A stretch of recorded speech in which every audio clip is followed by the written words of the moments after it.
Welcome to That Wrestling Podcast. Today here on Thursday, July 24th, and it was at 11:36 a.m. Eastern Time that TMZ shared the news that Hulk Hogan has passed away. Hulk was 71 years old and apparently went into cardiac arrest before being declared dead earlier today. This is undoubtedly a day that wrestling fans of our age, as I'm joined by Kevin and Joe, we know and we understand the impact that this man made on pro wrestling. Simply put, Hulk Hogan is pro wrestling. If it wasn't for Hulk and the rise of Hulkamania in the 1980s, who knows what the wrestling business would look like. So to reflect on his life and career, I'd like to welcome in Joe and Kevin, and we may even have one or two others pop in during the pod. Obviously, this is a fairly impromptu thing, as we had already recorded on Wednesday. So, Joe, I'll go to you first. Just your initial reaction to the news of Hulk Hogan's passing. Sadness. I was shocked. I'm really I feel bad for his family and everything. Like personally, I also feel bad. I immediately thought of the Netflix premiere and Mm, how that was his last appearance. a lot of booze. A lot of booze. It was like Hmm. wrong place, wrong time.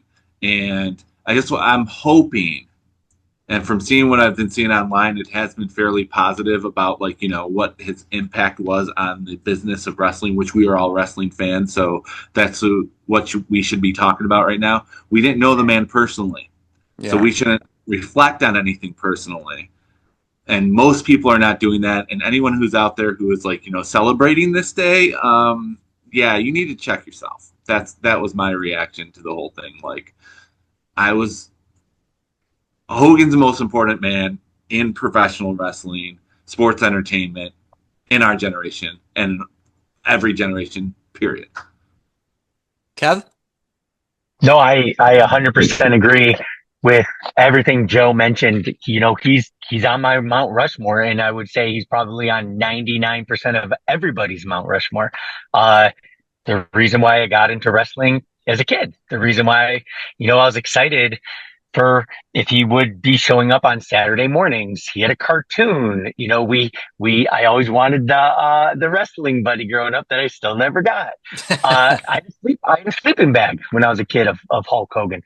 Uh, Character wise, like some of his personal choices, suspect, right? But I would say for what he did in professional wrestling, to what Joe said, bar none, the greatest pro wrestler overall, in my eyes. Best wrestler in the ring, that's another story, right? I'm talking when you think of Hulk Hogan, what do you think? Yeah. You think of busting down doors, paving trails, face, heel, changing this landscape of professional wrestling. In the same thing like we mentioned earlier this week when Ozzy passed away. 71 is young. Like Yeah. that's so young. And when we see one of our favorites or even an icon in the industry, pass away, we always say this is what we're going to see continuously as we get older. We're all mid 40s, right? So Hmm. when we go up, all of our fan favorites are getting older too, and just a lot of wear and tear on his body, and it really stinks because even yesterday, Jimmy Hart put out like, no, Hogan was at Yeah. karaoke. He's doing just fine. Joe and So I that sounds talked like, about that off the air. I don't know if that's completely legit. I didn't see that, but I've seen reports of that. yeah. So it's like, that's where at first I was like, okay, perfect. It's not real because I didn't want it to be real, just like the feeling with Ozzy earlier this Yeah. week. So it's just, it's almost numbing to think like, one of our childhood heroes at the time, in just the trailblazer is gone. Yeah. So, and Uh, Brian, how are you feeling? You're the one who saw him last. You got to shake his hand, rub shoulders with the Hulkster. yeah, Kev, it's pretty crazy. Yeah, I just was putting together some notes before we came on here, and I looked up the photo. I said, this had to have been around this time. It was late Yeah. July of last year. 1 year to the day yesterday, is what it Wow. was. It was July 25th of 2024. So literally tomorrow would have been the 1 year anniversary that I got to meet Hulk. Thanks a lot. Yes, sir, brother. What's up, brother? What's up, big man? Let me sign that real quick for you. Please. 10 years ago, my wife and I got married at Shepherd's. No way. And you rode by on your boat during the rehearsal. Oh my Everybody gosh. stopped and saw you on that red boat, right? Oh my gosh. Exactly. There you go. There you go, brother. So pretty wild. And I'm glad I got to do it. For those of you who don't know, yeah, he was promoting his Real American beer, and he did a stop at a party store in St. Clair Shores, Michigan, like 2 miles from my house. And I said, I probably should go. When am I going to have this chance again? It's not like at a convention where you pay, it's $75 for a picture. All you had to do was buy the beer. All right, let's buy beer. I do that all the time. So, and I get to meet Hulk. Let's do it. But I'll tell you though, like, harking back on what Joe said about, and both you guys have said about like the character essentially of the man, Terry Bollea, and how we've learned about the racist things that he said on video, political lies, going with Donald Trump, that pissed off a ton of people too. So, here I am seeing him a year ago, and if those things hadn't happened, I probably would have to the world been like, I met Hulk Hogan. But I was a little cautious because I didn't want to get the people saying oh, he's a racist, he's that and this. And that's where I think you got to separate, the character, the person that we knew growing up as being on TV and watching on our wrestling shows, with the man himself. And like you said, Joe, we don't know the man. People make mistakes. I know, obviously the tributes are flying in like crazy, of course. Charlotte Flair posted something that I thought was real nice, saying that when my dad, Rick, was on his deathbed a couple years ago, Hulk was one of the only ones to really check in. And that's a sign of a good friend and a good man. So I was really feeling that in my heart that we all make mistakes, but he's probably a good guy deep down, when it comes down to it, I would have to say. So yeah, I mean, guys, yeah, I'm definitely sad, but I'm definitely, I feel fortunate I got to do this, and I'll talk a little bit later about some of the other funny interactions related that I've had with Hulk. But yeah, I think it's just the I guess almost reassurance of he was the guy, he was the man. And if you were to ask 100 random strangers, name the first pro wrestler that comes to mind, he's your number one answer for the vast majority. It's not The Rock, it's not Stone Cold or John Cena or anybody else. It is Hulk Hogan. And I think seeing that today, it seems to be it. I pulled up my ESPN app, and it's the headline on the app of breaking news: Hulk Hogan has passed. So it's just beyond anything. I was at a lunch with my mom today because I'm on a little vacation. I'm in a hotel room. That's why I wasn't on this morning show. And basically, where the family text comes through, and it's from my brother, and my mom answers the phone because when I'm out to lunch with someone or dinner, this is my etiquette. I don't go with my phone. I ignore it completely. Yeah. She's like, oh, I'm going to check this out because my mom answers the phone all the time. And then she looked she gave me this look. She had her phone like this and then did this. Oh, no. Yeah. Because I was at lunch with her. Right. She would know. Mm-hmm. And she's like, I don't want to tell you. And I'm like, what's going on? And then she told me. And it was oh, no. And then the TV screen's on the bottom, breaking news, ESPN, Hulk Hogan passed away. And I'm like, oh, man. But, yes, it was the impact of this is a 71-year-old woman who only thing she knows about wrestling is her sons watch it and Hulk Hogan. Yeah. That's it. That's it. When we were in Columbus, my brother sends her a message and says, turn on Netflix. Joe's on TV. And she could only watch about 10 minutes. She's like, I'm sorry. I couldn't watch anymore. I can't stand that stuff, but you and Jessica looked really nice. That's awesome. And she even said afterwards too. It's like after the Hogan thing at lunch today, she went, "Every time I turn on Netflix, it's like, do you want to resume watching wrestling?" And I'm like, no. But she knew who Hulk Hogan was, Yeah. and she knew all about like the cartoons, and like she started getting sad because it was like, you know, her mortality as well. But it was like Hulk Hogan didn't just represent wrestling. Hulk Hogan represented childhood of the 80s. Big time. Hulk Hogan represented childhoods of the 90s when he did his turn. Yeah. Like, it's weird because I was doing this off air, but whenever I go on vacation, I go to the library to get a book because I don't want to, like, if bad weather or anything, I don't want to just sit here and be on my phone. I try to be off my phone. And this is the book I picked up on Monday. The new Say Hello to the Bad Guys by Mark Rimaldi that just came out. And I'm on like chapter 4, and the first 3 chapters were all about Hogan. Wow. And what Hogan represented, and Hogan's power on the industry, and his WCW contract, and how even Bischoff was saying like they have a Hogan problem because after like the first 3 months of skyrocketing pay-per-view numbers, they started to plateau and go down, and Bischoff wanted to turn him heel earlier, and he kept saying, "No, that doesn't work for me, brother." And he had creative control, so they couldn't do anything about it. Yeah. But we're now getting to the part where he finally realizes, I got to do something about this, brother. God.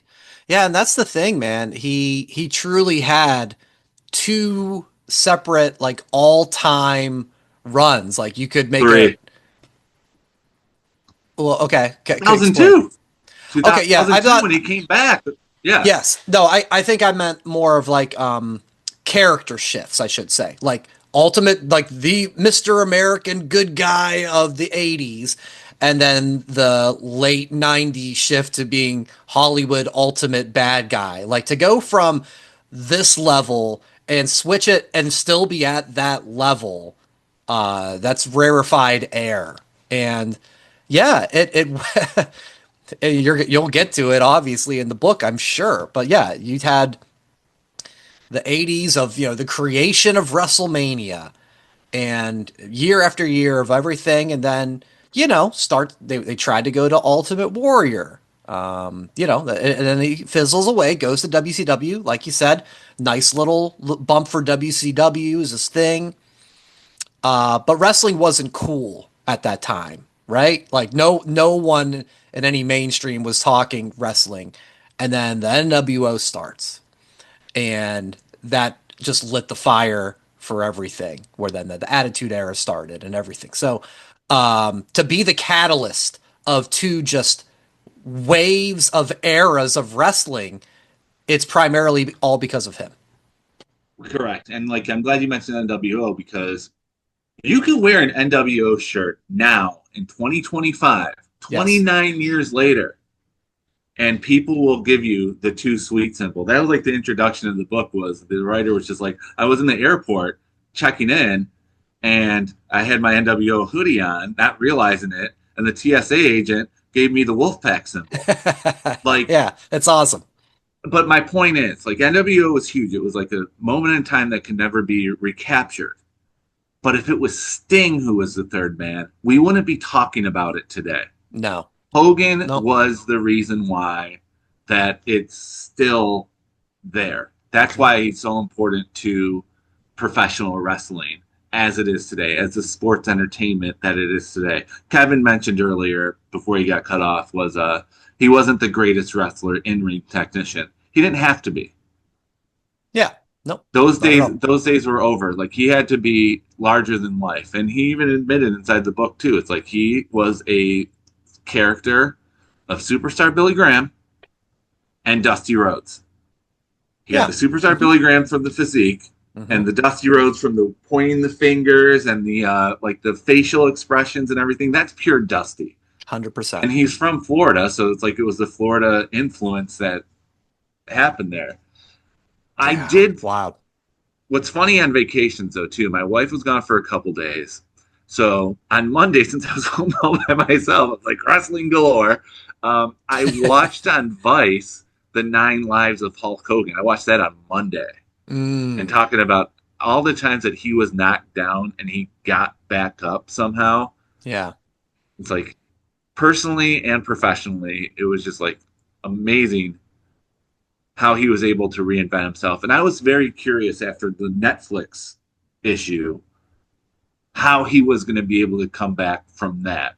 Mm-hmm. And unfortunately, we won't know. Right. Right. Yeah. Do you remember like kind of your first times like seeing Hogan or like just becoming a Hulkamaniac? For me, like I just remember like renting the VHS of like WrestleMania 2. And then just, going from there of like Kevin said, of just like the wrestling buddy and the rock and wrestling cartoon, the vitamins, like literally the Hulk Hogan vitamins. That was a real thing, everybody, that you could buy. I had like a Hulk Hogan workout kit that was like, it had like the water weights. Yeah, like water weights. I think a cassette, a headband, and like one of those like spring, like a slinky spring things. Yeah, yes. Yeah. I had like that. Oh my God. So how'd that work out for you? It's all the time we have, Joe. Fuck you, man. Would you like to talk about your 4-inch pythons? I just 20 to go. Yeah, you were probably doing this. Of Hogan, course I was. You can still do the Hogan, crowd, let me hear you. Oh my God. And people know what it is. Yes. I did that all the time when I was a radio Disney host. Like you just, it's just natural. The hand to the ear. That's it. I do it at school too. I mean, every time it's like, you know what? And then I'll do all four corners.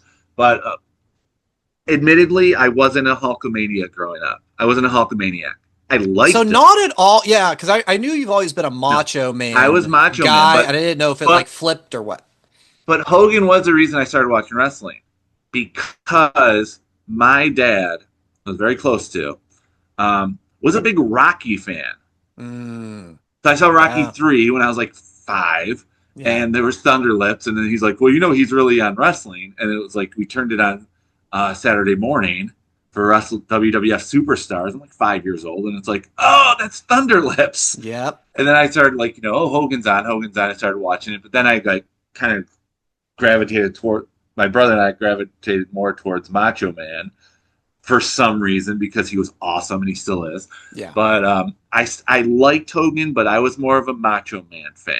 Mm-hmm. But I thought he was the headliner. I knew how important he was then because he was on Saturday Night Live, and I love Saturday Night Live, even though in my house we called it Sunday morning taped because they wouldn't let. Yeah, right. I mean, I'm 5. I'm not allowed to stay up and watch it on Saturday night. I'm in bed, but it's like, okay, Joe, we're gonna watch Sunday morning tape now because we had a VCR.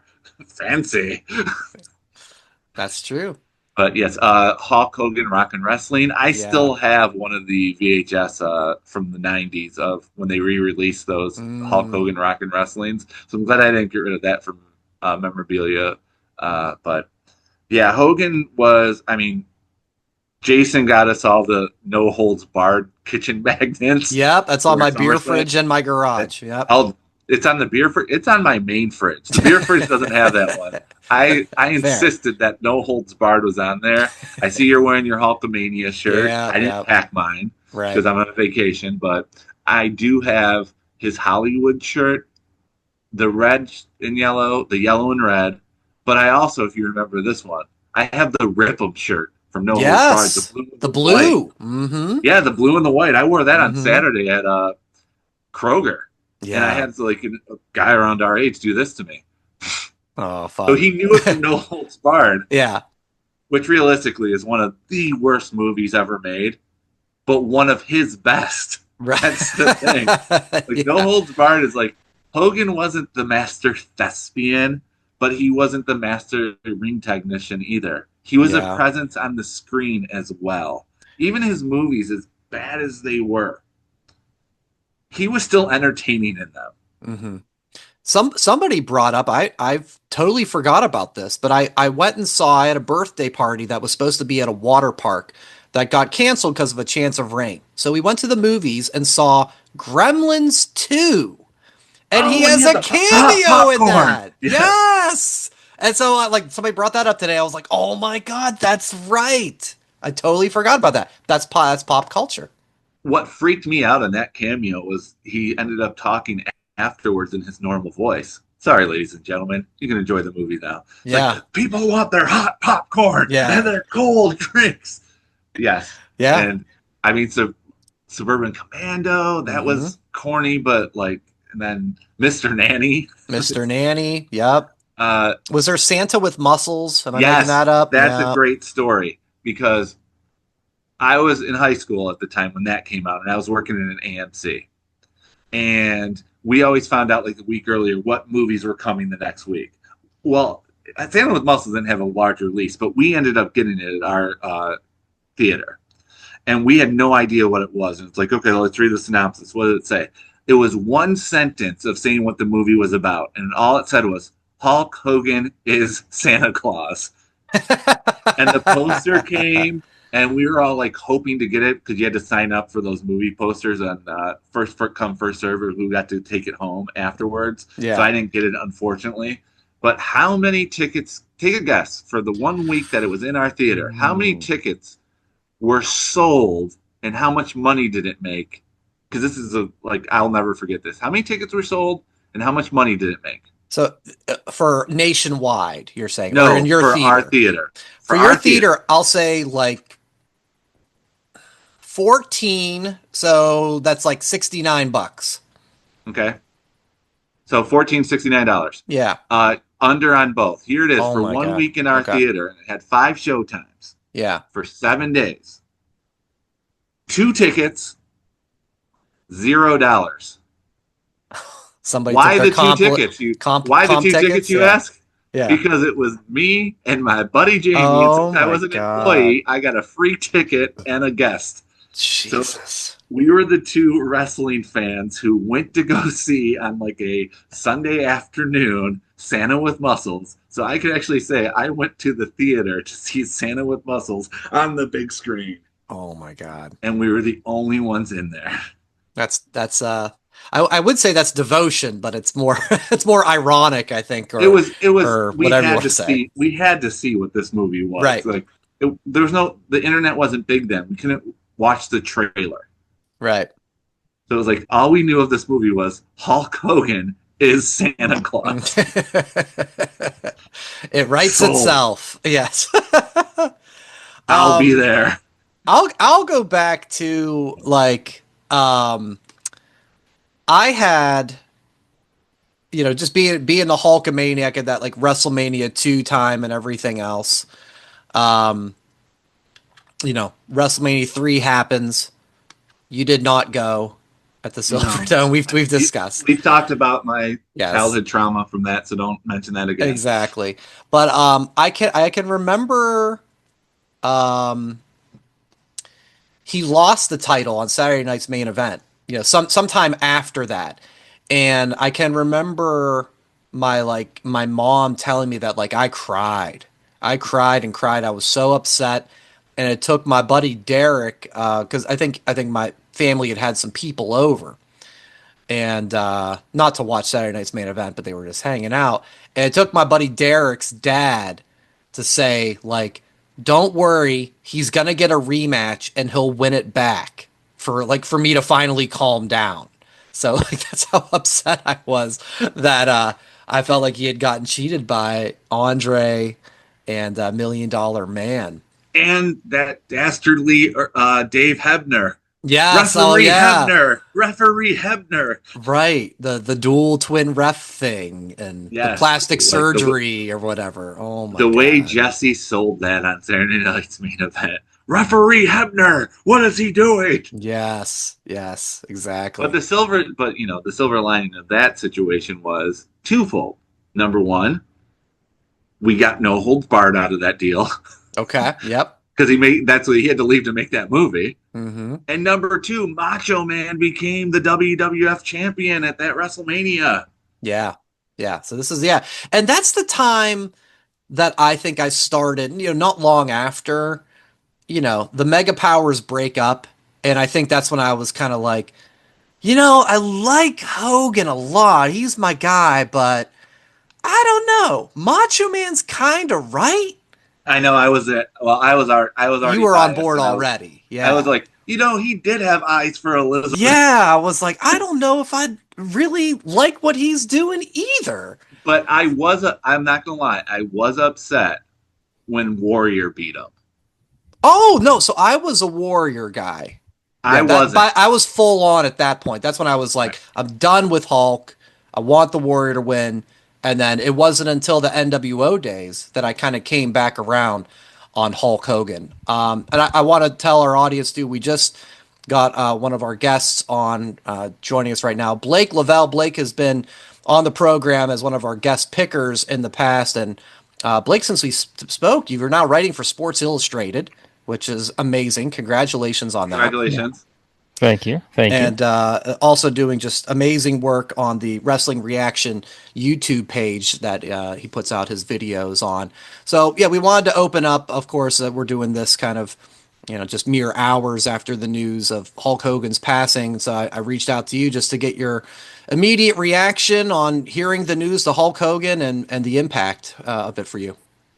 Yeah, no, it's great to catch up with you guys again. I know of all the days, right? You pick a day to travel, and I'm like, today was the day I decided to travel. And I mean, Joe's in a Joe knows hotel how too. to do it. Yeah. So, yeah, so I was deciding, like, do I travel today or tomorrow? And ultimately, I chose today. And like an hour into it, I'm like, this may not have been the best choice. But yeah, I mean, obviously, you guys were talking about probably.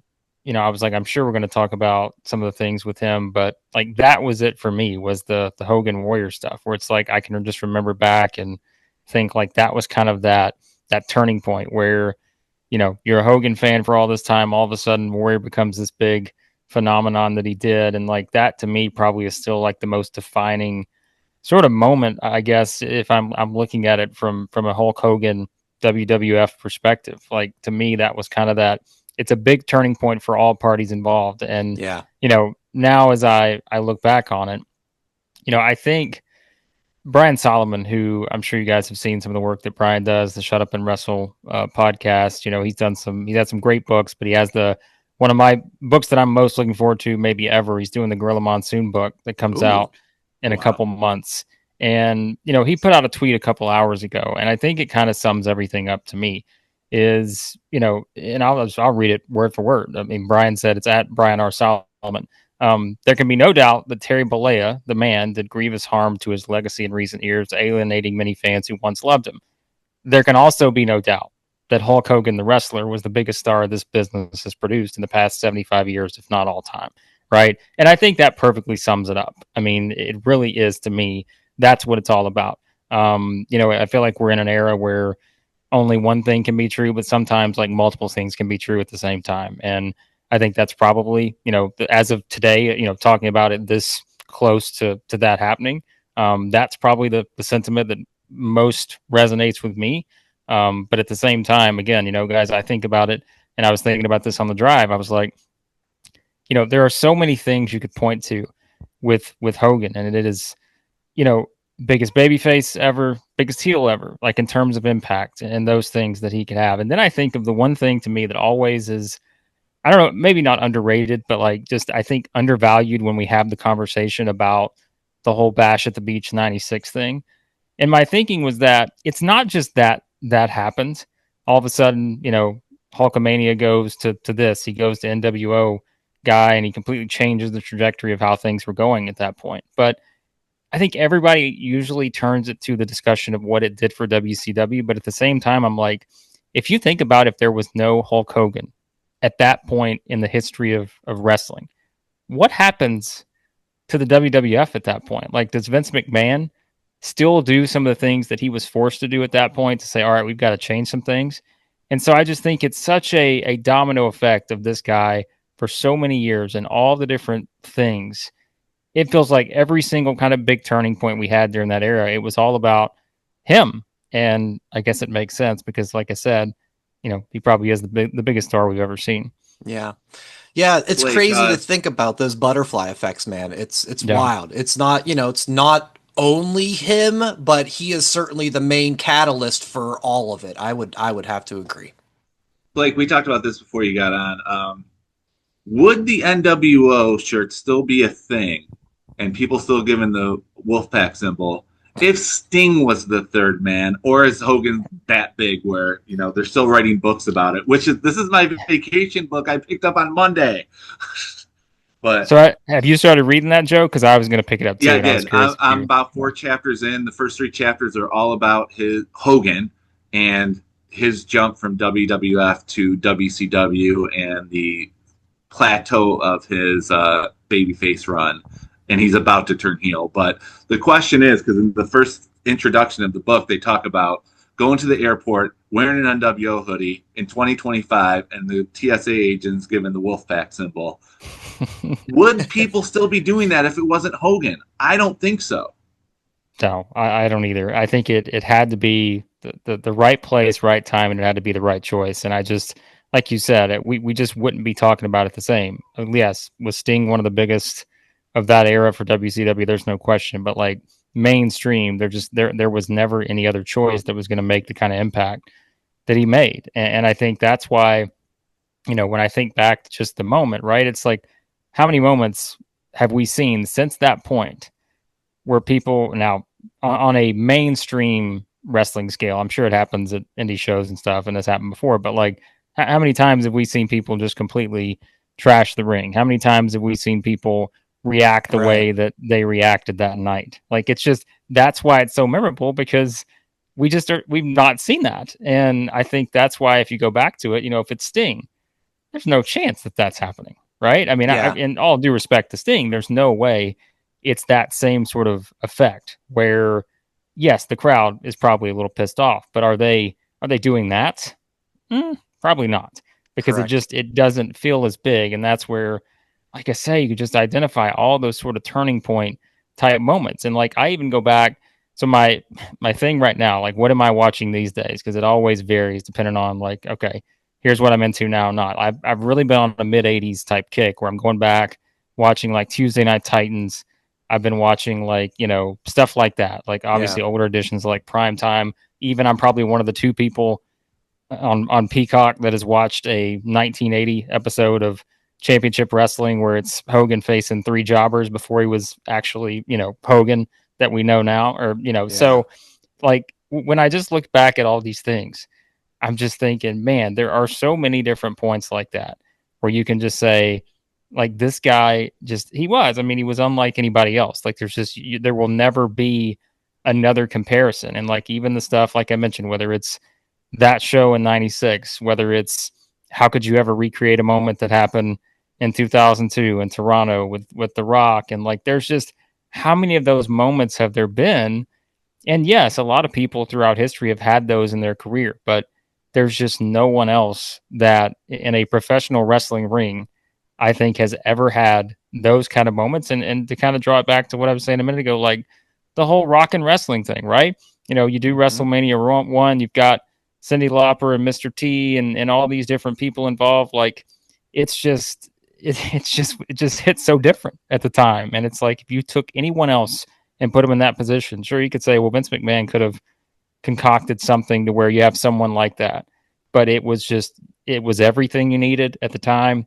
And again, for all the people I know today that will be certainly looking at more of the, the recent stuff that pissed a lot of people off, and again, maybe alienated a lot of former fans, it's still one of those where I'm just like, there's no way I'd be sitting here talking to you guys if it wasn't for Hulk Hogan. I wouldn't be doing a YouTube channel. I wouldn't be writing, on the Takedown. And I wouldn't be doing any of this stuff. Like, I really wouldn't. And so it's just, I'm not afraid to admit that, even though I know these are things that are discussed kind of in this era. So yeah, no, really well said. And yeah, I've thought about that same thing, just in the context of like Joe and I and our other 2 guys on the program, Jason and Kevin, we all met doing radio in Lansing, Michigan 20-ish years ago now.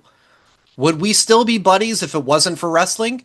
50-50. Like, not a reason of like, I don't really like this kid, nothing like that. Yeah. But like, that was just the one really common there are thread. 2 that are not. But there are two that are not. So like, Stop. But no. So, but that's the thing. It's like, yeah, that's the one commonality. We all moved out of Lansing. We're in different states.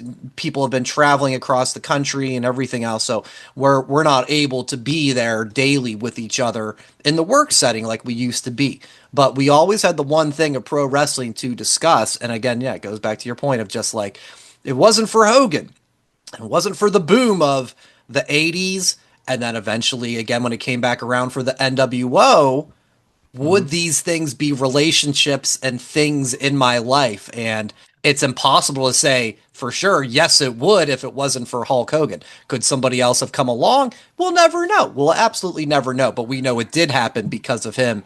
And that just speaks to just his importance that I think that's one of my biggest takeaways today, just seeing reactions online and everything. Even like, I pulled up my ESPN app and it was right on the front thing. Breaking news, Hulk Hogan has passed. If there was ever a doubt of, who's the most important. Not the time, guys. Not the time. I'm on recording. I'll talk to you later. My girls just came in with Labubu, so that's fun. All right. As I was saying, if there was any debate, before today with Hogan's passing, of like who's the most important figure in wrestling, if somebody thought Ric Flair, Stone Cold, The Rock, I think today sealed that debate of just it's Hulk Hogan and then there's everybody else. Yeah. Well, and I think too, it's like, so I'm way behind on my Peacock documentary watch list, and so just yesterday I was watching the WrestleMania 9. Oh, that's fun. That's a fun. I know, and I've still not gotten all the way through it, but I'm like, I just started a couple of days ago, and I'm like, I'm so behind on stuff, and so and I'm watching this, and sure, like I know what Bret Hart's going to say, I know what other guys are going to say, but you know what? Like I'm still looking at it and thinking, I get it. Like I get why they were doing things like that, and I know, like at the time, even for me, like that turned me off a bit. I'm like, okay, I didn't want to see that, But you know what? Like, again, it's like when you think about, and that's where, man, in 2025, talking about the legacies of Hulk Hogan and Vince McMahon tied together, right, is just such a complicated subject. And I think it's like, but you understand why it seemed like there was always a point where one would turn to the other. And I mean, because they created this phenomenon. And it's like, when in doubt, go with what you know. And those two guys knew that they could figure out how to make the magic. Now, anytime you have that happen, you're going to have two guys that butt heads along the way, as they did many times. But I know why in 93 they would go back and say, you know what? Let's give this a shot. Let's just see if it works. And so there are just so many times like that. And look, it's no different than I mentioned the stuff I'm watching. So the two things, I'm what a wild scale this is from one extreme to the other. But like, I've been watching a lot of early 80s stuff, and then I've been watching the TNA era of Hogan and Bischoff. Wow. And so I'm like, you talk about, but again, right, it's like, okay, things weren't working the way we wanted them to. Who do we call? Well, let's go to the guy who's made it work so many times before. And obviously that did not work. But still, but we watched it. Exactly. But more people watched it, right? And there were people that were, at least, if you threw anyone else in that scenario, would they have? No. And it's just like, but that just was the whole story throughout every single decade. It felt like there was something that he was always the person that if you wanted to try something and feel like it had a chance to get more eyeballs, I mean, you could do a lot worse than turning to Hulk Hogan at any point in his career. And it's just, that's because he became such the star that he was. And, again, there's no equal.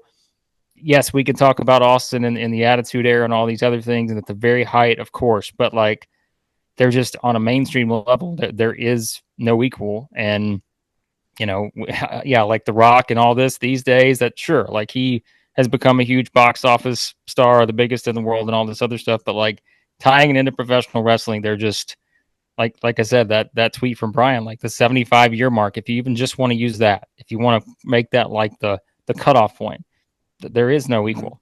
So, yeah, it's wild to, like you were mentioning some of the moments, and my favorite match of all time is Rock and Hogan, WrestleMania 18. And think about like how deep he was into his career. This is March of 2002. And my rough, math is Hulk was 47 or 48 years old at the time. And I mean, for years already, he was getting the like old man Hogan, like move aside, old man Hogan.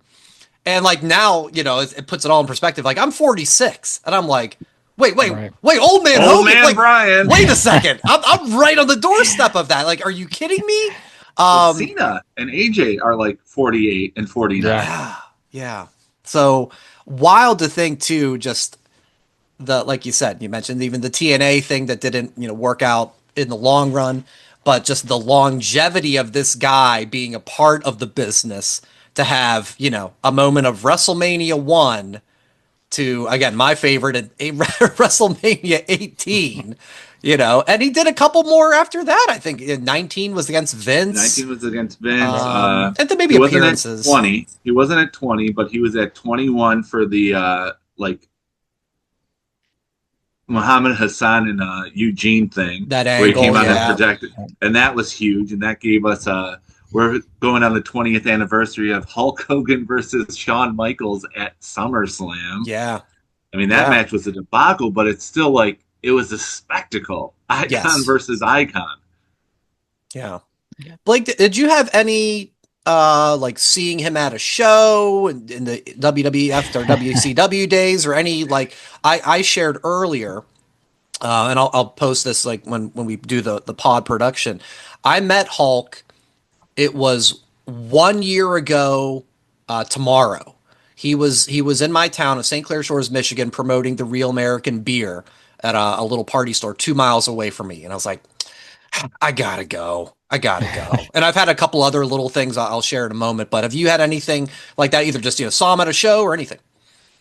So I there were two that I feel like come to mind for me, and I don't remember the role he played when I saw him in a WCW show, like in, it was one of the Nitros or whatever, probably.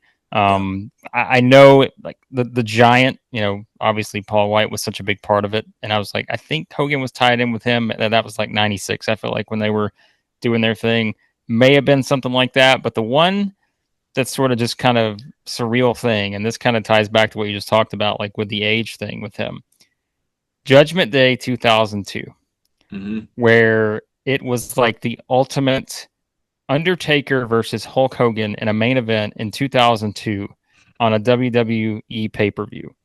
And I just remember back, like in the crowd, I'm sitting like, there's people on this side that are like, I can't wait to see the Undertaker just get this guy out of here, right? Because that came, of course, the fallout of WrestleMania 18, where it's like, okay, Hogan beats Triple H for the title at Backlash. Yeah. Then he comes back and faces Taker the next month at Judgment Day.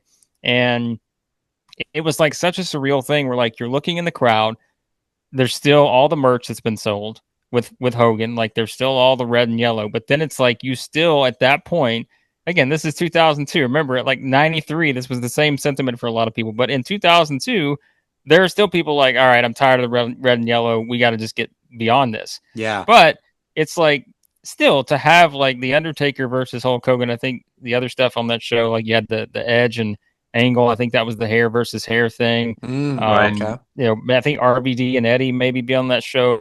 Lesnar was on there somewhere. But that was sort of your, man, this is how stacked the roster is, that you have all these kind of up and coming guys. But then your main event is Taker versus Hogan in 2002. Right. And so wild. I will never forget just the crowd reaction and just sitting around people where like you have Hogan fans bickering at Taker fans and like just back and forth. But it was because you think of it, like you said, that's 23 years ago now. Yeah, and I'm just like, wow, those guys were, even at that point, felt like, all right, they're on maybe the downswing of their career. Now, obviously, Taker would get more out of it than Hogan the rest of the way. But like, yeah, that's the one for me that I'll never just forget, that crowd reaction. Obviously, it wasn't a great match. And then I just remember that was Triple H and Jericho in the Hell in the Cell too, where Tim White got thrown off the cell, and poor guy. I know that eventually led to like, his downfall just from a physical standpoint. Right. So yeah, that was such a wild time. But yeah, to see Taker and And you know how this works too. It's like when you buy tickets to a show, you're always like, man, what's the main event going to be? And you never know. And I remember me and my friend at the time, we were like, oh, this has got to be something big. And we were just thinking, okay, Austin, of course, could be in there. You know, is Triple H going to be involved? And we're like, all right, we get a Hell in a Cell. And then like the main event, Taker and Hogan. Oh, yeah. Okay. Yeah. Hello. What was it? Like Tuesday in Texas, in Texas. 1987 or something. Like 11 89. years later. What the hell? That's so wild. But it's true. That's how it was. Yeah. Man. Joe, did you have any other ones too? Like, am I? Because we don't tease. We say it with love that, you know, Joe growing up 15, 20 minutes from the Pontiac Silverdome did not go to WrestleMania 3. You know, I'm still having trouble processing that, Brian. We'll work it through. I know, but did you go to like World War III at Kobo? I went to two of them. Okay, was Hogan on that? Was that the Hogan monster truck thing? Okay, that was Halloween Havoc. I didn't go to that. Okay, all right. That's why I couldn't remember. World War III was at the old Palace. Okay, and Hogan didn't wrestle either one of them. Oh wow! All right. The World 97, he did make an appearance. The last two in the three rings were Scott Hall of the NWO and the Giant, who recently just got kicked out of the NWO. So Hogan comes out playing the belt, crowd goes nuts. Then fake Sting comes down, what was really Kevin Nash, and knocked him out. And we had an NWO celebration. So that was the closest I got to see Hogan in a ring, was where he just was the distraction. So Scott Hall, Kevin Nash returning, and Hogan could celebrate with the rest of the NWO that the Giant lost World War III. And then he wasn't at the next year's one because he was starting to run for president at that time. So, yeah. But that was like the biggest... They weren't all hits, Hulk, yes. They weren't all hits, not that one. They weren't all hits, yes. That was big because that World War III was very, what's the best way to describe it? A terrible show. It was WCW 97, where if it wasn't NWO, it didn't matter. The only thing that was memorable of that show was, one, we were supposed to get the in-ring pay-per-view debut of Bill Goldberg versus Mongo McMichael, but Goldberg got attacked in the back and was laying down. So we got Alex, what's his name? The dancing Alex German. Wright. Yeah. Alex Wright versus Mongo. Yay, that was great. But we did get Ric Flair versus Kurt Hennig. Okay, fun. That was a good match. But the rest of the event was garbage. And then we get 60 guys in three rings just all being thrown out.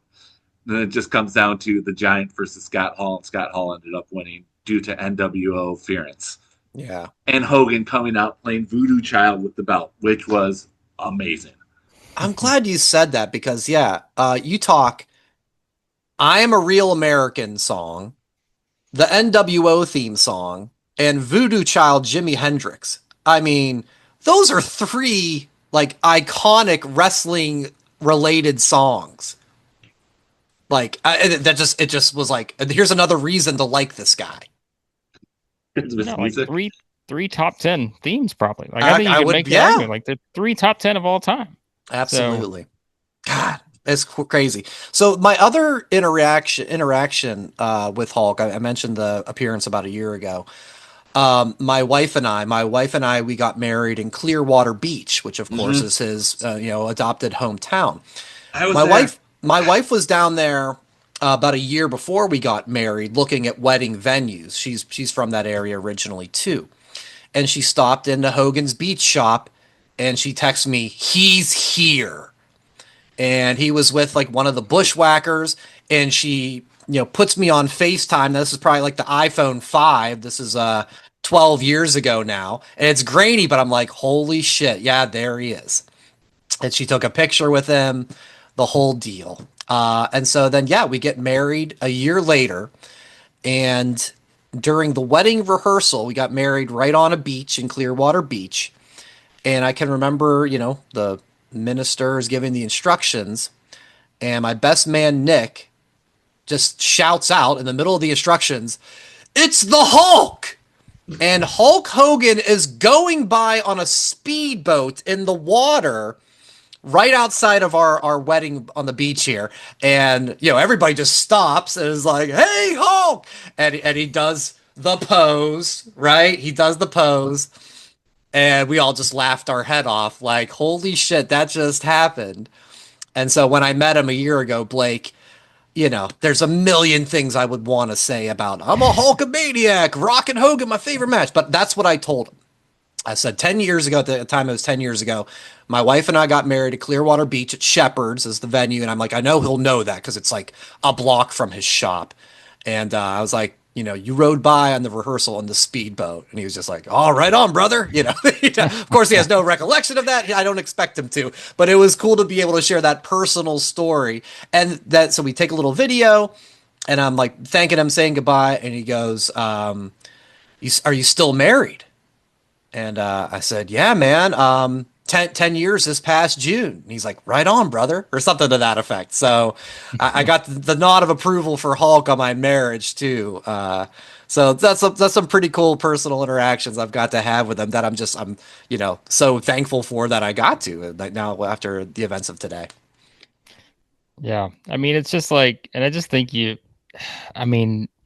public scope of someone like that. And I feel like just, he still was someone, as you said, like he's got the beach shop. He's got like all this other stuff. Like he was Hulk Hogan. So it's like, we always talk about with wrestlers, like once they step out of the spotlight, like what do you do? Because it's impossible to kind of get that same sort of feeling, that same sort of high. But it's like this guy, anywhere he went, was Hulk Hogan.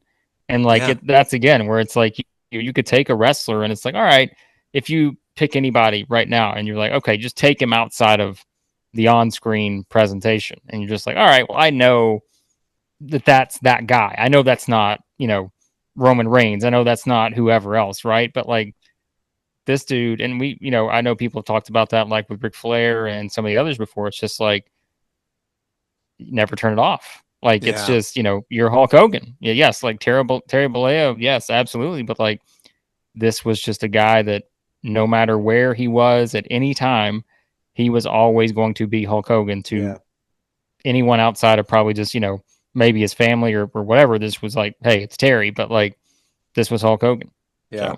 So. It made me think too, just the picture of him. Like they were handing out these coasters at the signing, we got the coaster with the Fu Manchu, and on the back are like the signature poses. And it's all like, that's him. Like that is him. Like every little thing is unmistakably Hulk Hogan, that, you just knew and he lived it. It's crazy, but that's one of a kind right there. Wow. All right. Well, Blake, thanks for hopping on, man. We'll probably start wrapping this up here pretty soon. Yep. Tell people how they can find you. Are you thinking you're going to do like on the YouTube channel, some more of your own thoughts, or just what's coming up that people can expect from you? Yeah, I appreciate it, guys. Yeah, of course, on the YouTube, you can find it, Wrestling Reaction. I mean, I'm that's again where it was like, I was coming to visit the family this weekend, and now I'm like, I forgot half my stuff. Like I didn't bring my camera, my stand, anything like that. Like luckily I got the microphone, so I'm just like, I'll figure something out, even if it's just like an audio thing or something. Like I'm going to do something probably on the channel. So yeah, you can find it there. And also right after I hop off with you guys, I'm going to get to doing some writing on the takedown on SI over at Sports Illustrated. So yeah, you can check that out. And I'm sure we'll have plenty of stuff up there as well. So awesome. All right, man. Thanks for hopping in on this short notice. Continued success. We'll look for all of that, and we'll definitely do this again here under better circumstances as like a guest picker again for a PLE down the road. Okay. All right, Brian and Joe. Thanks, guys. Appreciate it. All right, buddy. Be well. Blake. Enjoy your vacation. Yeah, tough. Just the circumstances, how it went down, man. Wow. Yeah, exactly. Yeah. So I don't know, Joe. Any final thoughts? Anything that popped in your head that you want to make sure we share before we call it a day? No, I think it was pretty much very well said by all of us. When it's like, Terry Bollea had his demons. Yeah. Hulk Hogan was a brand that, if it wasn't for that brand, we wouldn't all be here. Yep.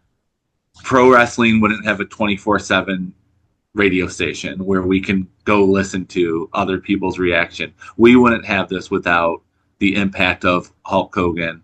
It was a big part of our childhood that passed away today, Yeah. and that's just a circle of life, and that's, rest in peace, Hulk Hogan. Yeah. Well said. Yeah, it's a day that if you're a wrestling fan, you'll remember. Just simply put, Hulk Hogan was the man. He absolutely was the man. And the reason, like you said, that we're all kind of fans today, certainly the case. Jason, I know he couldn't join us, but he's going to do his own thoughts and reaction in a little bit as well. So if you're listening to this, just in a couple hours later, Jason's going to throw something up as well. So make sure you check that out as well.